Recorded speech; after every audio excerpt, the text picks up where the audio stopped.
Lembaga Pemasyarakatan atau Lapas Kelas 1 Tangerang mengalami kebakaran pada dini hari tadi.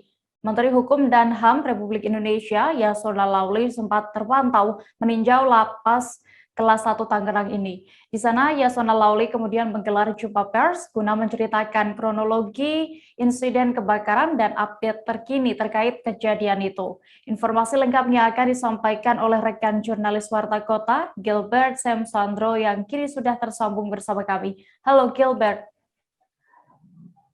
Ya, baik, siap rekan dia. Gilbert, bisa Anda informasikan tadi kronologi kejadian kebakaran ini saat Menteri Yasona Lauli ini menggelar jumpa pers? Baik, dia. Menurut Menteri Hukum dan HAM Republik Indonesia Yasona Lauli, kronologi kebakaran ini terjadi bermula saat petugas lapas sedang berada di atas menara melihat kobaran api yang berada di atas blok C2. Selanjutnya petugas yang melihat di menara tersebut melaporkan kepada Keamanan Lapas Kelas 1 Kota Tangerang.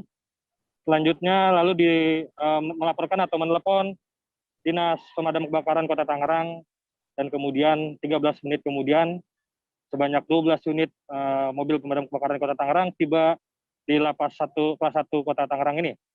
Lalu api baru berhasil dipadamkan setelah satu setengah jam kemudian. Apakah sudah diketahui untuk dugaan penyebab atau penyebab tepatnya memang kejadian kebakaran ini, Gilbert? Ya, baik dia. Yasona Lauli mengatakan untuk sementara saat ini dugaan kejadian kebakaran ini terjadi karena persoalan arus pendek. Namun demikian, menurut Yasona, tim dari Puslapor Mabes Polri masih melakukan penyidikan terkait penyebab dari kebakaran yang terjadi di Lapas Kelas 1 Kota Tangerang ini, dia. Oke, Gilbert, bisa Anda informasikan update terkait jumlah korban selamat atau yang berhasil dievakuasi oleh petugas dengan bagaimana kondisinya dan juga apakah ada penambahan korban meninggal dunia atau bagaimana?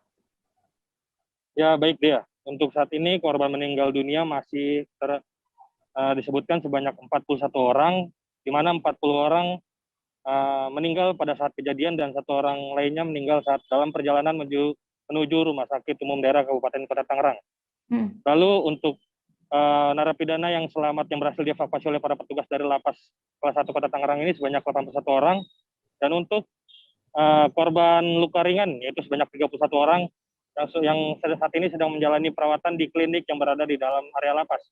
Untuk para narapidana yang mengalami luka berat, itu jumlahnya sebanyak 8 orang. Saat ini sedang berada di Rumah Sakit Umum Daerah Kabupaten Tangerang. Untuk korban yang tewas, saat ini sudah dalam perjalanan menuju atau sudah sampai di Rumah Sakit Polri Kramat Jati untuk dilakukan identifikasi.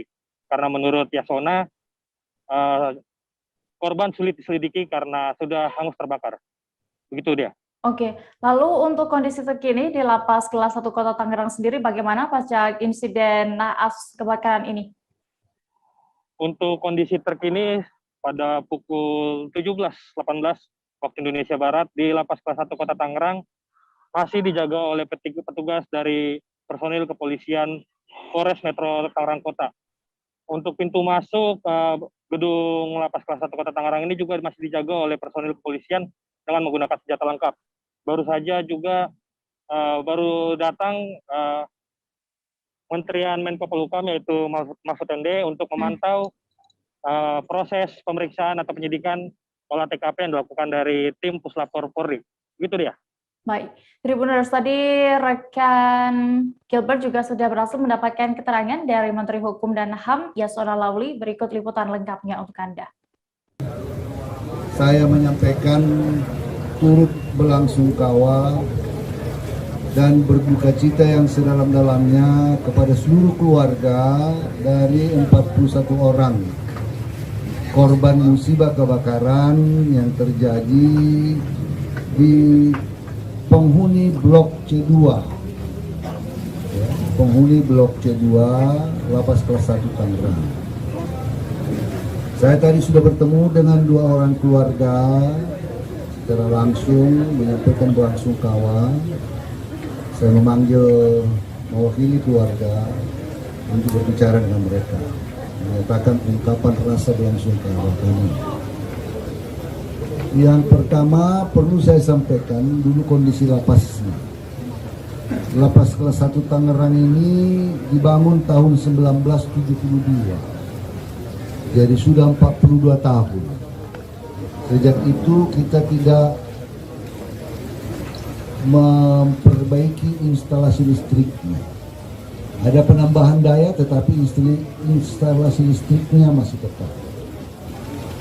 Nah, dugaan sementara seperti yang disampaikan Pak Kapolda tadi adalah karena persoalan listrik arus pendek, Namun demikian, sekarang Puslap Porvoli, Dirkrimum Polda Banten, Polda Metro Jaya sedang meneliti sebab musabab dari. Jangan lupa subscribe, share, komen, dan like ya.